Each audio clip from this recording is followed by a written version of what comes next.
ચલો આજે આવ્યા હતા ગેસ્ટ, મારી સિસ્ટર અને એક આંટી છે બેસવા માટે, અને મારે આજે ફટાફટ કિચનમાં બની જાય એવું ડિનર બનાવવાનું હતું.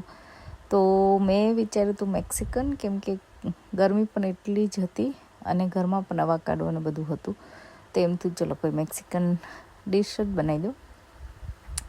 આ રેસીપી મેં ઘણા ટાઈમથી મને ટ્રાય કરવી હતી, પણ ચાન્સ મળ્યો નહોતો. અને આજની રેસીપીનું નામ હું તમારા બધા ઉપર છોડું છું કે તમે શું નામ આપશો આ રેસીપીને.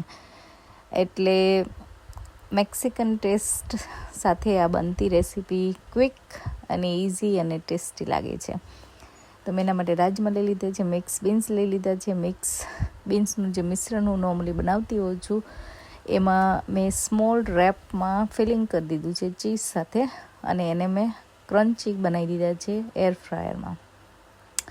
અને આ થઈ ગયું છે અવાકાડો રેડી, સાલસા અને બધું જ સરસ રીતે રેડી થઈ ગયું છે. તો એને સલાડ સાથે એકચ્યુઅલી તમે અને સાલસા અને અવાકાડો સાથે તમે જમી શકો છો. તો ચલો હવે જમવાનું રેડી થઈ ગયું છે.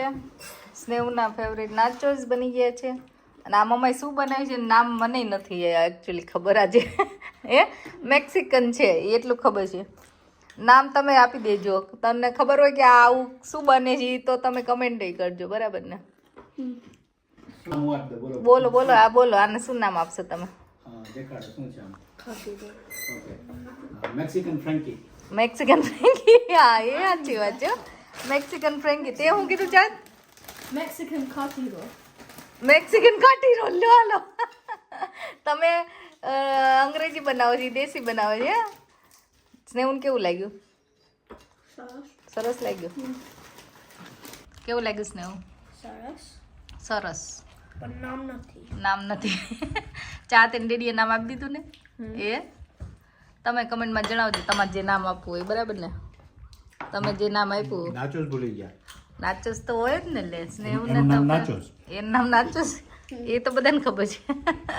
નાનું નામ હું કહું પ્રમાણે Mexican frankie. Okay, Mexican frankie ખાઈ છે, ચા કાઠી રોલ ખાઈ છે, બરાબર ને? મેક્સિકન કાઠી. એટલે અમે તો કંઈક નામ છે એ કહેશું તમને કમેન્ટમાં, યાદ આવે એટલે. તો ચલો બધા જમવા.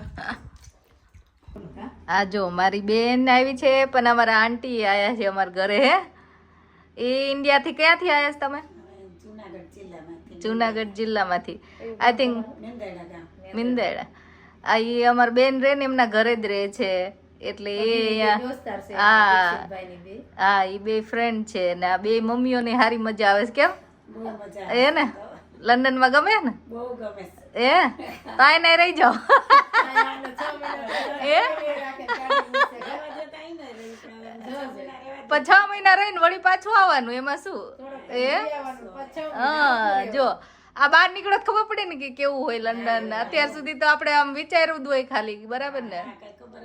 હા, તો હવે બાર મારા મમ્મી આવ્યા હતા ત્યારે એવું જ કહેતા, કા આયા ને ત્યારે એમ કે મારે નથી આવું, મારે નથી આવું. આયા ને તો કે 2 અઠવાડિયા જ રોકાવાનું, 2 મહિના થોડું રોકાવાનું હોય. 2 મહિના મેં રોક્યા હતા અહીંયા.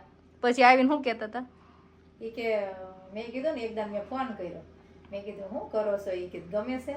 એ કે ગમે જ ને મારી દીકરીને ઘરે, કે નવું નવું રોજ સારું સારું બનાવીને ખવડાવે. એ કે સારું તારે રહ્યો અહીંયા હતા કે થોડું રહેવાય છે. એ કે આ તો કે તોય ગમ્યું આટલું. મેં તમે મને જેમ હતું, મેં કીધું તમને તો ગમશે જ નહીં. ત્યાં વળી 2 મહિના સારું રહ્યા કીધું. એ બધાને ગમે. અહીંયા શું વાંધો હોય?